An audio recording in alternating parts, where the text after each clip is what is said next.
Hi, welcome to day 2 of January Joy.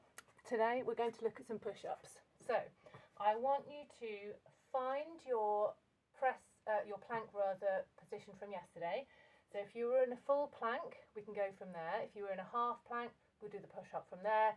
If you were on the wall, you can do the push-up from there. Okay, so the things to think about in your push-up then, so finding your shape first. The things to think about in your push-up. We're trying to come ideally down so that our noses could almost touch the ground before we push back up. If you find that you can't get all the way down, just come to where you can control, hold it, and push up from there. We can deepen the push-up, push-down movement when we get to that point, when you feel able.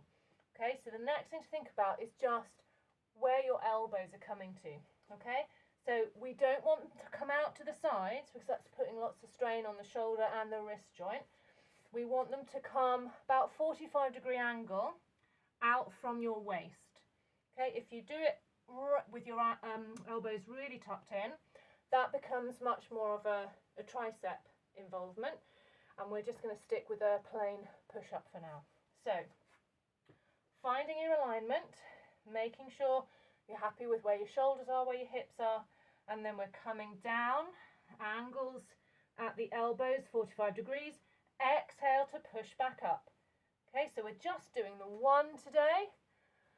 Thinking about that technique, because once we've got our technique right, and we're starting to build that strength between the plank and a push-up each day, we'll start adding additional reps. If you want to add a couple more in today and you're feeling a bit spicy, then that's fine, you go for it, and I'll see you again tomorrow. Bye.